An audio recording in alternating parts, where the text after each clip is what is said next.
Hi, good morning. My name is Ralph Cooper. I'm with the Upper Township Business Association. This is one of the first of what we hope will be several engagements over the coming Fridays with local business leaders and area leaders.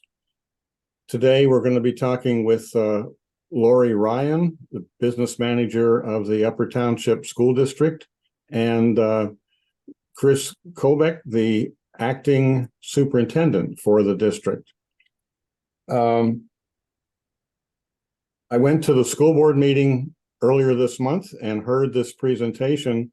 And so I had this idea that we could share it with our business community through the Zoom, also make this recording that we can have on our website for the future as well.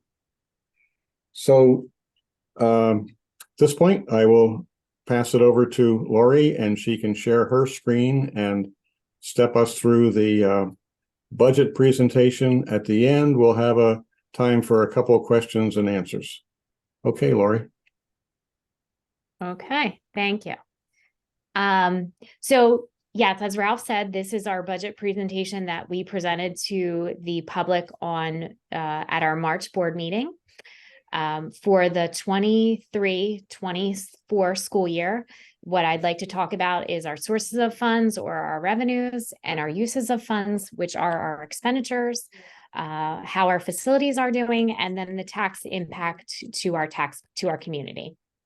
So first, if we look at the sources of funds, the one key thing I wanted to point out is our tax levy. So our tax levy is in the 22-23 school year is a little over $27 million. We can only ask the taxpayers for a 2% increase without that going to vote. So we are looking at a 2% increase this year, which will bring us to $27.5 million. The only other way to make additional increases to the tax levy are if you had what are called cap adjustments. So that would be for an exorbitant increase in healthcare, if our enrollment were to go up, or if you had something which is called banked cap, which means that in prior years you didn't go to the 2% cap and you could sort of what they call bank that money for a subsequent year. We don't have any of that banked cap anymore. We used to back in the day, but not anymore. And now it won't let me go any further. Oh, the joys of technology.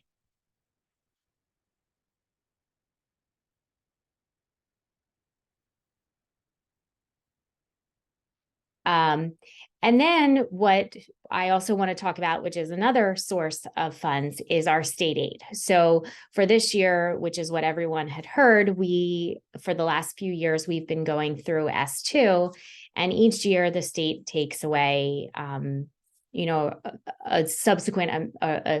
substantial amount of our state aid. And so for next year, we had anticipated a loss of $700,000. And we have a spreadsheet that it goes into, and that has been accurate for the last couple of years. There might be some adjustments if there is a larger than anticipated increase or decrease in enrollment. This year, however, when the numbers shook out, we lost 22.53% of our state aid from the prior year. So we went down to $4.6 million. It was a $1.3 million loss. And we did receive some additional choice aid. And without that choice aid, we would have had almost a 26% loss in our state aid for the year. And I highlight this because this was an anomaly of a year. It was not something that we had expected at all. There are a lot of other school districts in our community and throughout the state of New Jersey that did not expect this either. And what essentially this state was saying is that the homes in Upper Township are assessed at one value, and they are actually selling so much higher. And therefore, when you factor that into the state's convoluted calculation for figuring out state aid, they're saying that our taxpayers can afford to pay more. So the assessments should be higher. However, and this is what I've talked about before, you can only ask for a 2% increase on your tax levy. So even if the assessments were higher in Upper Township, we could still only ask for 2% of the prior year's tax levy. So they're really, the formula doesn't make any sense. And that's what a lot of districts started, complaining about this year and asking for relief, because none of us had anticipated this. And that bill is the S-3732, which has been pushed through rather quickly, which would refund $103 million to school districts across the state of New Jersey, one of which being us, that would reimburse us $900,000. And I will talk about that later on. But again, it's really, as Mr. Kubik said, a half a Band-Aid, because it's only allowed to be used for 1 year, and it will not carry through to subsequent years. So you have to come up with expenditures that are one-time expenditures. You can't expect to live on that money forever. And so I point out, when you look at our state aid over the years, in 17-18 was our first introduction to S2. And S2 really is the state's way of saying, Upper Township, you've been overfunded for all of these years, and we want to make, and other school districts, and there are also other school districts out there that were underfunded. And S2 was the state's attempt to make everyone whole and say, you're going to receive the amount of state aid that you deserve. And when this process started in 2017-18, the state said the calculations looked as if we would lose around $4 million. And as you can see, for the 23-24 school year, we will be at over $5 million, $5.7 million in total the state has taken. So I point that out just because, in the early years of S2, we could survive through attrition. But when you lose that amount of state aid, it's really hard for you to find places for that to come from. And so, as I talked about this a little bit earlier, this year it wasn't all S2. $700,000 of it was S2.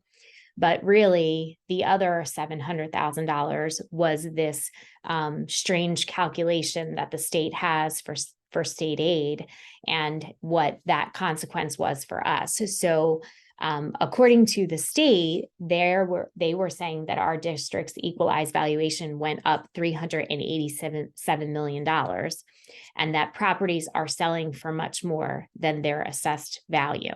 So essentially, as I said, the state believes that our taxpayers can afford to pay more of what they call our fair share. Now, it's funny because when I received the rateable numbers from the township and the cost of the average assessed home in Upper Township had only gone up $2,000. So it wasn't in our minds here working through the budget, and same with the ratables. The ratables had only gone up a little bit. So it didn't appear as if we were going to have an issue here. But what happens is the state looks at everyone's equalized values first at a township level, and then they take it to a county level and they reassess it there. And then they take it up to a state level and they reassess it there. And then they take it up even further and reassess it a fourth time. So the state really looks at Cape May County altogether. And yes, we do have a portion of Upper Township that is on the waterfront where properties are selling for substantially higher amounts.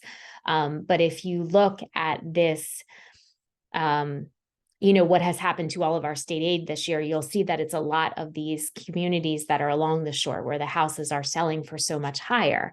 But again, as I said, there's only so much you can ask the taxpayer for, even if the houses are selling for that much higher. And so how are we actually going to, take care of this budget loss? And one of the other ways that you can fund your budget is to take out of your tuition reserves or take out of your reserve accounts, or what we would call our savings accounts to the normal person. So this year in our audit, we set up a tuition reserve for $250,000 to cover the tuition adjustments with Ocean City. I didn't anticipate using it this year, but we do have a tuition adjustment owed to Ocean City. And so we're going to use that whole $250,000. We also have a maintenance reserve account, which is helped to use for everyday maintenance. So buying the toilets and the sinks and nuts and bolts, that is what our maintenance reserve is for. And we are going to pull $955,000 out of that account. We also have a capital reserve account, which is really meant for those big ticket facility items. So building project items. So, a new roof or new HVAC system, new flooring, that is what capital reserve would be for. And so this year we're going to pull $1.1 million out of that reserve.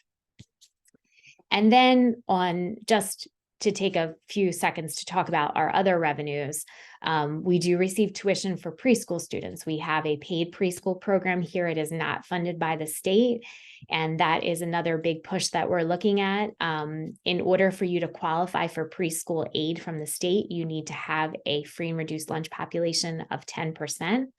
Unfortunately, at this time, we are at about 9.875%. So we do not qualify like most of the other districts around us do. So we have chosen through this budget to eliminate one of our preschool classes. And so that will obviously at the same time decrease our preschool tuition a little bit. Also from Corbin City, we take in those students as a send-receive relationship for K-8, and those numbers are decreasing as well for Corbin City. So there's a little less tuition being budgeted from Corbin City. And then in miscellaneous, something that we would never have normally budgeted for, but we are going to sell back some of our older MacBooks and iPads. And so we have budgeted for the buyback there. And then moving on to the use of funds or the expenditure side of the budget, when you look at the whole budget, and I try to point this out, it's a $36 million budget. There's really not a whole heck of a lot of wiggle room. And that's because by the time you're done paying salaries and benefits, our tuition to Ocean City and to the tech and special services, and look at transportation, and our construction projects, you're really not left with a whole heck of a lot of money, which is why I say that this year we had to look a lot more on the revenue side of the budget, which is something we wouldn't normally do because there isn't that wiggle room on the expenditure side. So with the $1.4 million loss that we had, there were cuts that needed to be made to the budget. And then so far, what we have proposed or under salaries and benefits is a section of the preschool. So a preschool teacher is retiring and we will not replace that teacher. That class will be eliminated, and as well as a preschool aide. Technology at this point, we have really eliminated that budget. We're going to try to be able to free up some money at the end of this school year. So we're in a budget freeze right now so that we could buy technology at the end of this school year so that we don't have to buy it next year. Curriculum writing and software platforms, we've really taken a look at streamlining those softwares that we're using, and we have decreased the number of individuals that we were going to have for curriculum writing. So that has been another cut to the budget. Also, professional development, we've cut that out of the budget, not completely. We're hoping to fund some of that with our grant money. And then our summer enrichment program. So we've always had an ESY program for our special ed children, but a few years ago, we started what we call a summer enrichment program, which is really for those children who are at risk, but not necessarily special ed students. And we are going to eliminate that program as well. We have also looked at eliminating some of our facility projects. So there's just, we're going to try and conserve those reserves for later on. And then through our ESSER funds, we had counseling services for students outside of the school day. And we were hoping to keep that in the budget for next year because ESSER had funded it. And unfortunately, that is not something that we're going to be able to do as well.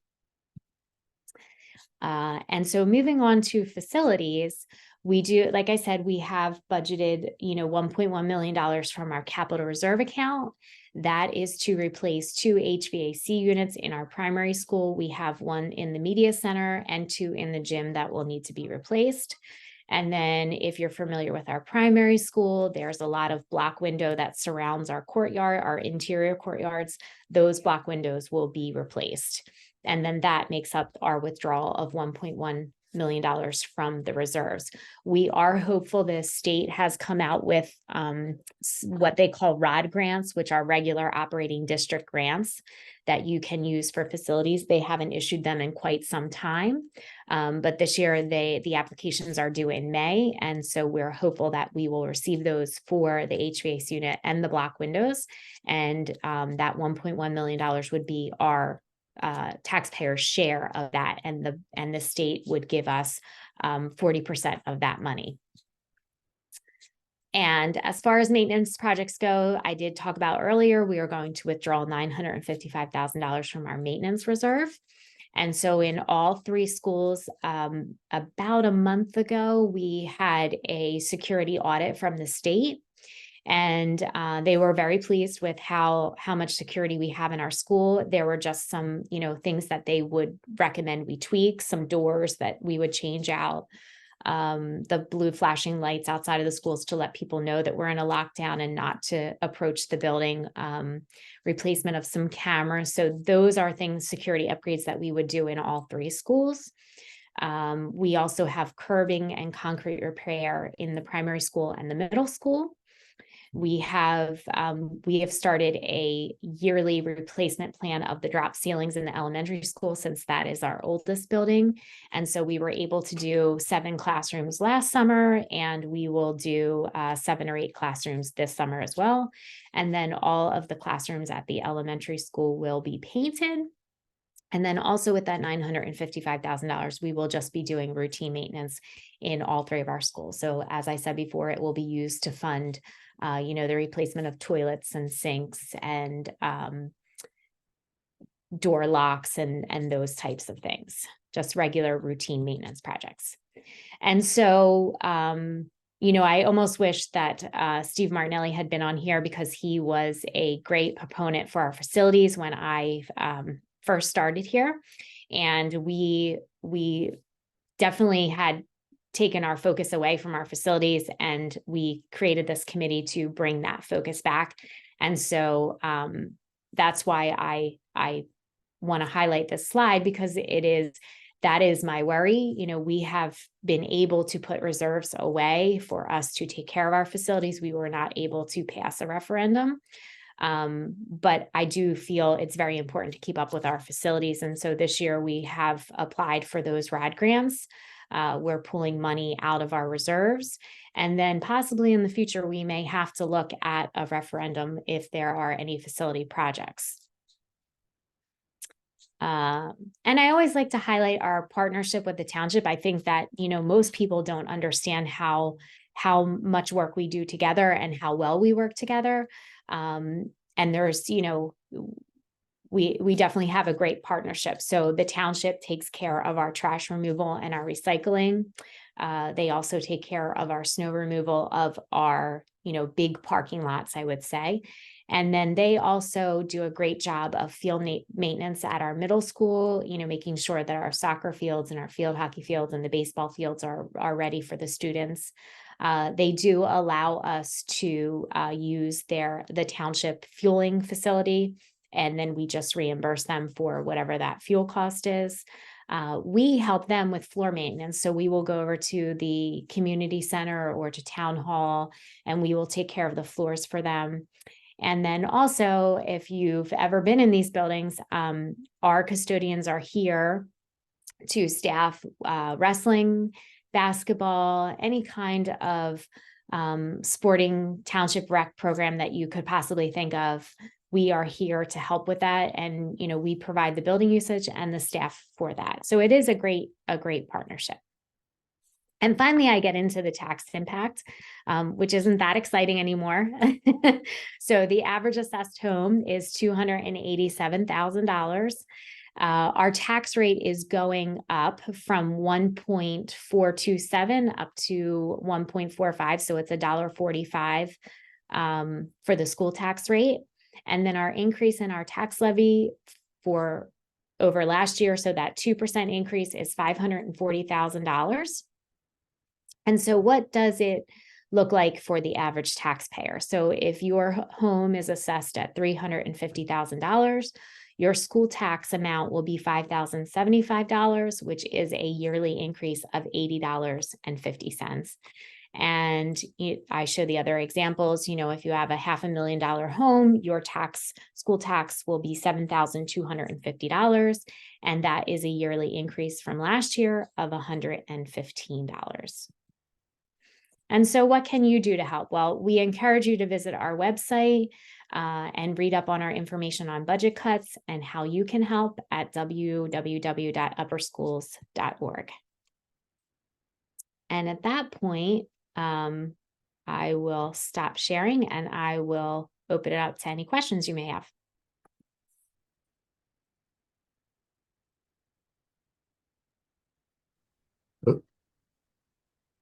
Okay, Lori, thank you very much. Yeah.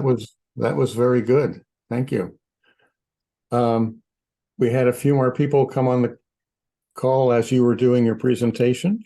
And so what we tried to do was to get folks to give us some questions in advance. And so I thought maybe I'd just pick off a couple of these now and then see if Chris had anything else to add. Let me do that first. Chris, do you want to jump in and talk a little bit about the state funding situation and how that's kind of in limbo right now? You can unmute, Chris. Yes, thank you. In addition to some of the cuts that Lori spoke about, going through the process this year, we did have one of our administrators leave to go work in another district, and we eliminated that position for the remainder of this year. And in fact, that position is not in the budget either. So we're also down one administrator that has already been cut. As far as our current status, the bill now is ready to be signed by Governor Murphy. And at that point, according to the bill, there will be directions from the state of New Jersey as to how schools will apply for that money. We don't know if there'll be requirements as to how that money can be spent. We don't know when we would receive the money. Other stabilization aid that the state has given out in the past, school districts have not received the funds until December of the following year. And as Lori said, I can't emphasize enough, this is a one-time shot. Senator Gopal is still actively seeking a careful look at the formula. And it is important that that formula be looked at. We understand that there are people in Upper Township who moved into homes years ago that in no way could afford those homes today, based on the boom in real estate that occurred through COVID. So we're not sure. So the cuts that Lori talked about are still in place until we get that funding. Of course, there are always new developments. There's heightened concern in our community about school security. And while we do have a rotating SRO with the state police, we certainly don't have coverage of all three of our school buildings at any one point in time. We're trying to think of ways that we might be able to bring some armed security on campus. Perception is reality. While the odds of a tragedy are happening are small, the sense of security is certainly something that's very important to parents and the students in the school district. So that's an issue that's out there that we're also trying to address. The district did have a foundation at one point, and Michelle Barbieri, the board president, and myself are looking to kickstart that foundation again. She does have a contact who's either an accountant or a lawyer who said they would help us do that. I do have some experience with foundations, and before I leave and Allison takes over in July, hopefully we would get that up and rolling. A foundation can be very helpful, especially when it comes to funding extra projects, extra things that have been cut, like some of that counseling for kids that really need it, or and the like. I did get some of the additional questions. I could go ahead into some of those, Ralph, if you would like me to. That would be fine, but maybe for housekeeping purposes, you could do a quick introduction of Allison since she's on the call today, because Sure. most people haven't seen her. Our Board of Education worked very diligently over a very rigorous schedule, having more than 7 or 8 meetings, maybe as many as 10 meetings, interviewing a host of candidates, and came up with a unanimous decision, unanimity throughout, to recommend Allison Bonner-Pesolano. Allison comes to us from Woodstown Piles Grove School District, where she's had a lot of experience in curriculum and instruction, as well as central office management. Allison has a background in science, which can certainly do well for our district performance profile. Allison, is there something you would like to say? No, thank you, Chris. Just that I'm happy to be here, and I'm looking forward to starting July 1, but also being able to be a part of these things as we move forward in the transition between now and then. So happy to be a part of it. Great. I'm very confident in Allison's capability and ability, and after 40 years in education myself, I don't think I've ever seen a better candidate for a superintendent's position, particularly for Upper Township. Well, thank you, Chris, and welcome, Allison. This was wonderful. I think what I'd like to do is just pick off a couple questions, Chris. The first one I had was the idea that a lot of school districts now are trying to cope with the mitigation of student recovery after COVID.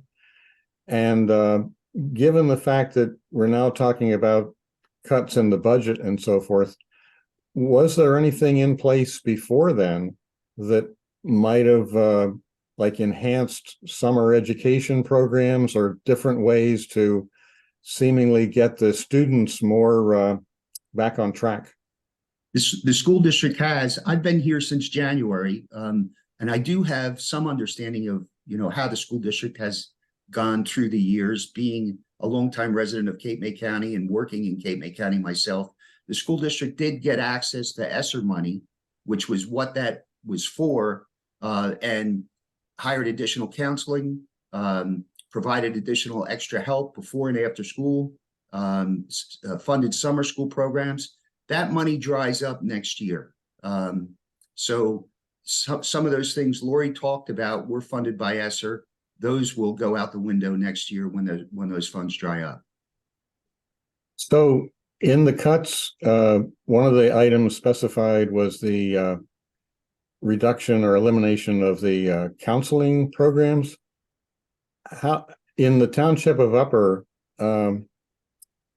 since you have the counseling now, is there any way that you've established like a need that maybe you will go out and get other grants or different ways to keep that functioning? We're always looking for grants. Right now, we're looking at a healthy food schools community grant. Anytime a grant opportunity comes up, it's looked at. Lori is very vigilant with grabbing any grant money we possibly can to support programs. There are not any available for adding counseling to our knowledge. If somebody does have information, I would please ask you to please share whatever information you had so that we could do that. We might do a local an initiative, maybe through our new foundation, where people from the community could donate, get that tax write-off if they're itemizing their deductions, to be able to fund some additional counseling. Clearly, that is something that is needed. Perhaps the business community can come together. We can come up with some creative ideas. I'd be willing to work with Allison and Lori as much as possible to build a strong relationship between the business community and the school district. And follow-up question would be, we asked folks to submit questions, and one of them was that they couldn't find the information on the current, this budget we talked about earlier on the website. Is there a place that we're not looking, or how does that work for the proposed budget if you ask for people to comment on it, but they can't find it? So normally the March presentation that I do is my presentation to the board so that the budget can be submitted to the county. The presentation in April is actually our public hearing where we ask for input on the budget. So I can certainly put up my budget presentation, but really April is the public hearing for the budget. So, and I guess a follow-up to that would be, in other situations like with local government, they introduce the budget at one meeting, and then a month later they come back and make a final approval of it. So in April, is that the introduction or is that the final approval? So April, really, starting in January, we have a finance committee of the whole every month ahead of our board meeting. And so we've been meeting as a committee of the whole for finance on the 23-24 budget since January. So we meet January, February, March, and then in April, there's the public hearing. As long as you're not going out to vote for the budget, then April is that final approval of the budget. Okay. Sounds good. Right. Chris, did you have anything else that you wanted to pick off of those lists? What does get posted on the website is the user-friendly budget once the budget is approved. So what people would find would be technically this current past year's budget on posted on there. Our meetings are always advertised. The Finance Committee of the whole is an open public meeting. There were some questions that we had on our list here. Let's see. Are the budget cuts of 900,000? I think we already addressed that, the status of where we are. Is there a budget item this year and next to address catch-up mitigation? We addressed. Will UT students have the opportunity for summer school? We hope so. There's a couple of real priorities for us. One is to be able to replace that section of preschool with the hopes when we get this money. And another was to be able to replace that summer program. We're at the point, the district is at the point now where the knife is beginning to hit the bone, and future cuts will undoubtedly mean program services and staff. Have Upper Township families hired tutors to help their children because of COVID? That's a good question. I think that would probably vary by family, but to my knowledge, I have not heard of individual families hiring tutors. We already talked about the fact that we will be resurrecting an education foundation. Can a first-year teacher afford to live in Upper Township? I guess that the answer to that question is it depends. I was talking to a realtor just earlier this morning, and people are having bidding wars on homes in Upper Township, and paying much more than the assessed value, sometimes almost 75, 80% more than the assessed value. Can the school district have a newsletter to keep everyone informed about big picture topics? I think, in other words, people outside the direct school community to get information. I think that's more of a positive recommendation than it is a question. and I would support that recommendation. Certainly, there are the things that have to be done as a school administrator. There's things that you want to do to move the school district forward. And then all along the way, of course, communication is very important as well. Other than district board meeting minutes posted a month or so later, could there be a summary report of each meeting posted on the website? I'm thinking that the person who asked this question means like a meeting at a glance, like a single sheet meeting at a glance with the big things that were approved and who was hired and something like that. That is certainly something my assistant could do after each board meeting. And once again, I think a productive and positive recommendation that I appreciate. Board meetings are not recorded and available online. We do encourage people to come out to board meetings. And that would be a discussion for the board to have, because in fact, those meetings are the board's meetings. I think I hit most of them, Ralph. Did I miss anything? I think you covered what we had on hand. That was very worthwhile. Thank you. Thank you. I appreciate that. So this has been, I hope, informative. And we need to, at some point, do a cut. So what I would suggest is we'll stop the recording now, and we'll hopefully capture this and put it on our Business Association website. I'm looking forward to working with you folks, and our board is very excited about some of the things you've talked about. Specifically how the business community might be involved with the reintroducing of the Education Foundation. We've been watching the other towns around us for some time and think this is important to at least have the opportunity for interested residents and business people to support their schools through that program. And hopefully this sort of thing will also give insight for people that want to, if they want more information, why they can go to your website and contact you and Lori, and after July they can all talk to Allison. So thank you very much. I appreciate everybody today doing this, and we will end the call now. Thank you. Thanks a lot. Thank you. Thank you. Thank you very much.